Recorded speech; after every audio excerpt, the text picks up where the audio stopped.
नमस्कार दोस्तों। आज हम एक विशेष टॉपिक लेकर के आए हैं। इस समय काफ़ी विवादित भी है, तो अपने कंटेम्प्रेरी इशू के अंतर्गत हम इस एक्ट को ले लिए हैं बीच में। हालांकि हमारा आईपीसी का प्रोविजन चल रहा है इस समय, बट बीच में इसको उठाना थोड़ा लाजमी हो गया था। तो ये आज हम जो एक्ट है बहुत छोटा सा एक्ट है। इसमें केवल 8 धाराएं हैं और इन 8 धाराओं को हम फटाफट डिस्कस कर लेंगे। और इसका नाम है the place of worship special provisions act 1991। इसका इस समय रिलेवेंसी ये है कि अभी तमाम पूजा स्थलों की, धार्मिक स्थलों की खुदाई या सर्वेक्षण की बात चल रही है। लोग उसका विरोध भी कर रहे हैं कि हमारे पास एक एक्ट है और जिसमें कहा गया है कि यदि कोई प्लेस ऑफ वर्शिप है तो उसका नेचर अब चेंज नहीं होना चाहिए। विपक्ष की पार्टियां भी जो है इस एक्ट का सहारा लेकर के अपनी बातें बोल रही हैं। लाजमी है, कुछ ऐसे प्रोविजंस ऐसे हैं तो उसको हम डिस्कस करेंगे कि कहाँ तक वो रिलेवेंट है और ये एक्ट किन किन धार्मिक स्थलों पर अप्लाई होता है कि अब उनका नेचर चेंज नहीं होना चाहिए। वो जिस नेचर की हैं उन्हें उसी नेचर का धार्मिक प्लेस अब रहना चाहिए, उसमें कोई चेंज नहीं कर सकता। और न्यायालय के भी अधिकार को कहीं न कहीं रोक दिया गया है कि न्यायालय भी अब उस पर कुछ मामले में कोई सुनवाई नहीं करेगा। तो आइए चलते हैं इस एक्ट की तरफ। हम सबसे पहली बात है कि इस एक्ट में कुल 8 धाराएं हैं और 8 धाराओं को देखेंगे हम जो है वन बाई वन किसमें किसमें क्या है। तो वन में short title, extend and commencement है। टू में कुछ टर्म्स डिफाइन है, 3 ऐसे टर्म्स वहाँ पे हैं जो कि डिफाइन किए गए हैं। और सेक्शन 3 में जो है न्यायालय की अधिकारिता पर रोक तो नहीं लगाई गई है। अभी 3 में जो है आगे लगाई गई है। 3 में ये कहा गया है कि कोई जो है अर्थात रोक भी लगाई गई, जो कि देखेंगे हम उसको जो है। लेकिन 3 में ये कहा गया है कि अब कोई प्लेस ऑफ वर्शिप है तो उसके नेचर में चेंज नहीं किया जाएगा। ये वही प्रोविजन है जो मुख्य मुद्दा बना हुआ है, इस समय विपक्ष पार्टी का हथियार बना हुआ है और वो जो है सरकार पे आक्रामक हैं इसी के सहारे। 4 में कहा गया है declaration as to the religion religious character of certain place of worship and bar of jurisdiction of the court. तो कोर्ट की अथॉरिटी को यहाँ पे रोका गया है 4 के तहत जो है। और उसके बाद जो कहा गया है कि declaration as to the religious character of certain place of worship. तो जहाँ प्लेस ऑफ वर्शिप कुछ हैं, कुछ प्लेस ऑफ वर्शिप है, उसमें उसके जो धार्मिक स्वरूप हैं उसके संबंध में कोई घोषणा करने को लेकर के न्यायालय की अधिकारिता यहाँ पर वर्जित कर दी गई है कि उसके संबंध में उसके स्वरूप को बदला नहीं जाएगा। और न्यायालय उसके बदलने को लेकर कोई केस कोर्ट में दाखिल भी होगा तो न्यायालय उसे स्वीकार नहीं करेगा। उसके बाद आगे कहा गया कि 5 में act not to apply to Ram Janmabhoomi Babri मस्जिद।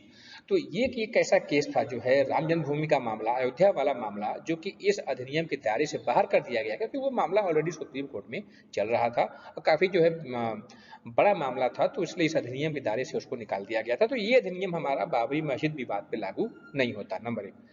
6 पढ़ रहे हैं कि पनिशमेंट यहाँ पर है, यानी कोई यदि धार्मिक स्थल है, प्लेस ऑफ वर्शिप है, उसके नेचर को, उसके स्वरूप को कोई चेंज करता है तो उसको कितनी सजा मिलेगी वो सेक्शन 6 में दिया गया है। 7 में कहा गया कि यह एक्ट सबसे ऊपर होगा, act to override other enactment.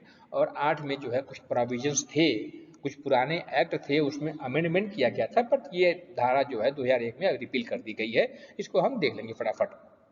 आइए बढ़ते हैं। तो इस एक्ट का नाम क्या होगा? इस एक्ट का नाम होगा the place of worship special provision act 1991। और इसका विस्तार क्या होगा? पूरे भारत पर होगा। हालांकि 30 अक्टूबर 2019 से पहले ये जम्मू कश्मीर पे लागू नहीं होता था, बट 30 अक्टूबर 2019 से अभी जम्मू कश्मीर पे भी अप्लाई होने लगा है। तो अब इसका विस्तार जो है, इसका एक्सटेंस जो है वो पूरे भारत में है। The provisions of section 3, 6 and 8 को जो है उसी समय लागू कर दिया गया है, यानी 1991 में ही लागू कर दिया गया था। और बाद में के जो प्रोविजंस हैं वो 11th डे ऑफ जुलाई 1991 को अप्लाई हुए। तो जब प्रेसिडेंट की सहमति मिली उसी समय से ये लागू हो गया था। 3 धाराएं, 3, 6 और 8, लेकिन बाकी की धाराएं जो है 11 जुलाई 1991 को लागू हुई। तो आगे बढ़ते हैं। फिर हम जो है ये हमारा सेक्शन 2 हैं जिसमें कि कुछ टर्म्स डिफाइन किए गए हैं। वो टर्म्स यहाँ पर जो इस अधिनियम में यूज किए गए हैं उन्हीं को यहाँ पर डिफाइन किया गया है। तो कमेंसमेंट ऑफ दिस एक्ट का मतलब क्या होगा कि जहाँ भी बात आती है कि इस अधिनियम के प्रारंभ के बाद, यानी कमेंसमेंट ऑफ दिस एक्ट, तो वहाँ पे 11 जुलाई 1991 माना जाएगा, जुलाई 11th 1991। What does mean by conversion, तो कहा गया कि conversion with its grammatical variations, यानी जो कन्वर्जन की ग्रामेटिकल मीनिंग दी गई है, यानी कि चेंज करना या उसका स्वरूप बदलना, एक स्वरूप के बदले फिर दूसरा स्वरूप दे देना, वह नेचर चेंज कर देना। तो ये ग्रामेटिकल कन्वर्जन के जितने भी सिनोनिम्स हैं वो सभी यहाँ पे अप्लाई होंगे। और उसके साथ साथ जो है कहा गया है कि कन्वर्जन में क्या इंक्लूड होगा, alteration and change of what ever nature. तो यानी उसमें कुछ आप परिवर्तन कर देते हैं, उसमें कुछ बदलाव कर देते हैं, उसका जो नेचर है वो बदल देते हैं, तो वो सब भी कन्वर्जन में शामिल होगा और इन सब पे रोक लगाई गई है। प्लेस ऑफ वर्शिप का मतलब क्या है? प्लेस ऑफ वर्शिप यानी पूजा का स्थान, मतलब means temple, mosque, gurdwara, church, monastery और other any other places of public religions, worship of any religious denomination और any sections thereof by whatever name called. तो इसमें जितने भी हैं, मंदिर है, चर्च है, गुरुद्वारा है, मठ है आपका, और मस्जिद है, मोस्क भी उसमें दिया गया, तो सभी जितने भी हैं, तो चाहे वो किसी धर्म के हों या किसी धर्म का कोई पंथ हो, क्लास हो, वर्ग हो, उन सभी में जहाँ वो पूजा पाठ करते हैं प्लेस ऑफ वर्शिप के अंतर्गत सब आएगा। तो वो प्लेस ऑफ वर्शिप जिस नेचर का था, वो जिस स्वरूप का था, उसी स्वरूप का वो रहेगा। उसको बदलने के लिए या को रोकने के लिए, उसके बदलाव में रोकने के लिए जो है अधिनियम लाया गया है। इसके बाद जो है इसमें अब सेक्शन 3 है, bar of conversion of place of worship, यानी कि किसी भी पूजा स्थल के कन्वर्जन पर रोक लगा दी गई है, उसके स्वरूप में बदलाव पर रोक लगा दी गई है। तो no person shall convert any place of worship of any religious denomination और एनी सेक्शंस देयर ऑफ। तो यानी कोई भी व्यक्ति जो है किसी भी पूजा स्थल को, चाहे वो किसी धर्म का हो, किसी धर्म के संप्रदाय का हो, किसी धर्म के किसी वर्ग का हो, उसके पूजा के स्थल को के स्वरूप को अब वो चेंज नहीं करेगा।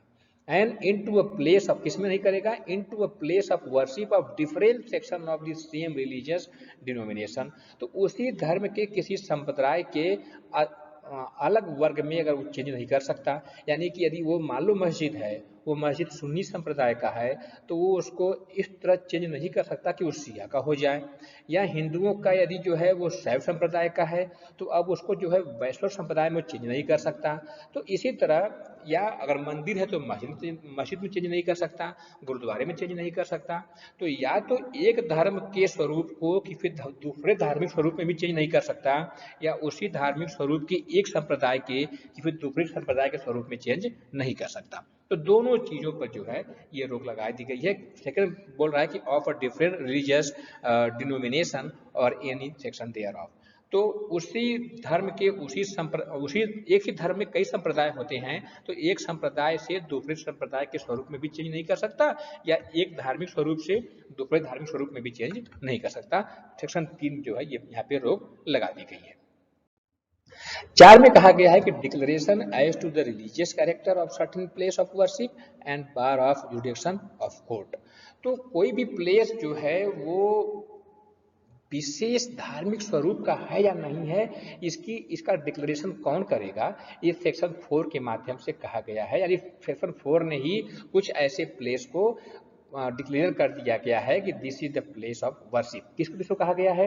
क्योंकि सेक्शन 4 जहां अप्लाई होगा, जिस धार्मिक स्थल पर सेक्शन 4 अप्लाई होगा, उसी पर पूरा अधिनियम अप्लाई होगा, अदरवाइज अप्लाई नहीं होगा।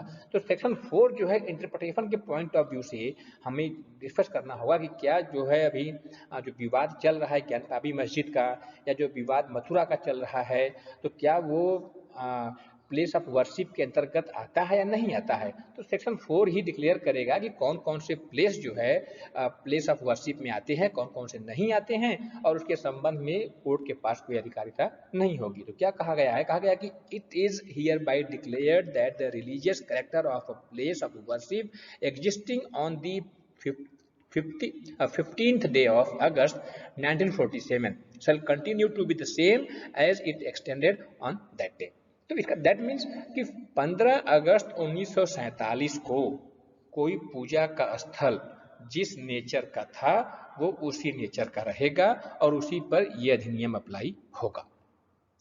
तो यहाँ पर डिक्लेयर किया गया है कि 15 अगस्त 1947 को किसी प्लेस ऑफ वर्शिप का जो एग्जिस्टेंस था, जो कैरेक्टर था, वो उसी तरह रहेगा और उसी पर जो है ये अप्लाई होगा अधिनियम। उसके बाद कहा गया है कि if on the commencement of this act, commencement means हमने कहा था कि 11 जुलाई 1991, तो if on the commencement of this act any suit appeal और other proceeding with respect to the conversion of the religious character of any place of worship existing on the 15th of August 1947 is pending before any court, tribunal or other authorities, the same shall await। तो इसका मतलब है कि हमने कहा था 15 August 1947 को किसी भी पूजा स्थल का जो स्वरूप है और अब उस स्वरूप को लेकर के कोई केस न्यायालय में दाखिल कर दिया गया और वो केस जो है 11 जुलाई 1991 तक वो केस न्यायालय में पेंडिंग है, अभी उसमें फाइनल डिसीजन नहीं आया था। क्या केस दाखिल किया गया था? वो केस ये दाखिल किया गया था कि ये पूजा स्थल किसी दूसरे धार्मिक स्वरूप का था, लेकिन वो हमारा था, हमें कन्वर्ट करना चाहिए, यानी मस्जिद को मंदिर में या मंदिर को मस्जिद में कन्वर्ट करना चाहिए। इस रूप का केस कोर्ट में पेंडिंग कर दिया गया था। तो कहा गया है कि वो केस रोक दिया जाएगा, द सेम सेल अवेट, यानी अब कोर्ट के पास अधिकारिता नहीं होगी कि 11 जुलाई 1991 के बाद उस कोर्ट में वो कोई हियरिंग करे। तो दो चीजें ध्यान रखना है आप कि 15 अगस्त 1947 को किसी भी धार्मिक स्थल का कोई एक स्वरूप था, चाहे वो मस्जिद थी, चाहे मस्जिद मंदिर थी, गुरुद्वारा था, जो भी था, उसके बाद जो है कोई केस फाइल किया गया है और कहा गया है कि इसमें परिवर्तन किया जाए जो है, तो और वो केस अभी तक पेंडिंग है। 11 जुलाई 1991 तक वो केस पेंडिंग है। तो अब न्यायालय उस केस को रोक देगा, उसमें सुनवाई अब नहीं करेगा। तो इसका मतलब है कि it is here by declared that the religious character of a place of worship existing on the 15th day of August 1947, उस डेट को 15 अगस्त 1947 को जब हमारा देश आजाद हुआ था, तो जिस पूजा स्थल का जो स्वरूप था, अब उसमें परिवर्तन करने के लिए कोई भी केस न्यायालय में पेंडिंग है और वो अभी पेंडिंग है, चल रहा है, डिस्प्यूटेड है अभी तक। उसके बाद तो 11 जुलाई 1991 के बाद न्यायालय उस केस को रोक देगा, उसमें कोई सुनवाई नहीं करेगा। और कह रहा है कि 11 जुलाई 1991 के बाद ऐसे किसी प्लेस ऑफ वर्शिप को, पूजा स्थल को चेंज करने के लिए, उसका नेचर चेंज करने के लिए कोई सूट, कोई अपील, कोई अदर प्रोसीडिंग भी जो है अब कोर्ट में नहीं लाई जाएगी। तो नो सूट, अपील और other proceeding with respect to any such matter shall lie on और after such commencement in any court, tribunal और अदर अथॉरिटीज। तो यानी कि पहले जो केस पेंडिंग है वो भी रोक दिए जाएंगे और आगे भी कोई केस अब परिवर्तन के लिए नहीं लाया जाएगा। इसके बाद लेकिन अब ये अधिनियम कुछ चीजों पर लागू नहीं होते हैं। असली खेल अब स्टार्ट होता है। कह रहा है कि इफ एनी सूट, अपील और अदर प्रोसीडिंग इंस्टीट्यूटेड और file on the ground that conversion has taken place in the religious character of any such place after the 15th August 1947, यानी कि 15 अगस्त 1947 को उसका धार्मिक स्वरूप जो था उसके बाद उसमें चेंज कर दिया गया, तो अब उस चेंज करने के खिलाफ कोई केस लाया जा सकता है कि इसको उस रूप में किया जाए जिस रूप में वो 15 अगस्त 1947 को था। और सेकंड क्या कह रहा है कि सच matter is pending on the commencement of this act, वो मामला जो है इस अधिनियम के प्रारंभ के समय जो है पेंडिंग होगा। एंड सच सूट, अपील और other proceedings shall be disposed of in accordance with the provision of subsection 1। तो फिर उसमें जो है मामला कोर्ट सुनवाई करेगा और उस प्लेस ऑफ वर्शिप को, उस पूजा स्थल को उस स्वरूप में कन्वर्ट कर देगा जिस स्वरूप में 15 अगस्त 1947 को वो अधिनियम था। इसके बाद यानी कि कोर्ट के ऊपर यहाँ पर अधिकार है कि किसी भी पूजा स्थल में 15 अगस्त 1947 को कोई परिवर्तन, उसके बाद कोई परिवर्तन हुआ है तो उसे पुनः उसी रूप में लाया जाए जिस रूप में वो 1947 को था। इसके बाद कह रहा है किस पर अप्लाई और नहीं होता है, कह रहा है कि subsection 1 and 2 shall not apply to किस पर, any place of worship which is an ancient and historical monument, कोई ऐसा पूजा का स्थल हो जो ऐतिहासिक हो और प्राचीन हो और ऐतिहासिक स्मारक हो, उस पर भी जो है ये अधिनियम लागू नहीं होता।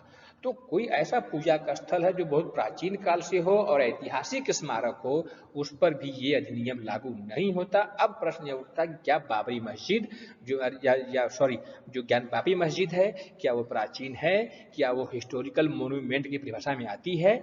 ये जो है चर्चा का विषय है। यदि वो आती है तो ये अधिनियम लागू नहीं होगा। नंबर 2 कह रहा है कि और एन आर्कियोलॉजिकल साइट और remains covered by the Ancient Monuments and Archaeological Site and Remains Act 1958।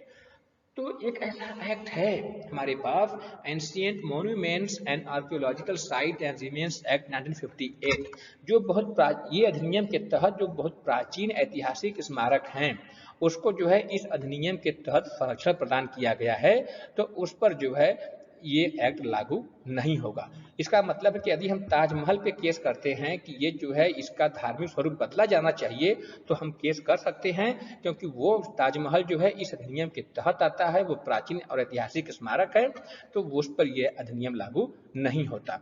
हमारा जो है ज्ञानवापी मस्जिद है वो भी बहुत प्राचीन और ऐतिहासिक स्मारक है, तो उस पर भी यह अधिनियम लागू नहीं होता। इस अधिनियम की दायरे से बाहर है, कोर्ट को सुनवाई का अधिकार है और कोर्ट सुन सकता है। और कह रहा है कि any other law for the timing in force, यदि कोई अन्य स्मारक है, कोई अन्य पूजा का स्थल है जो किसी अन्य अधिनियम के तहत संरक्षित किया गया है, तो उस पर भी ये अधिनियम लागू नहीं हो सकता और उस पर भी केस दाखिल किया जा सकता है।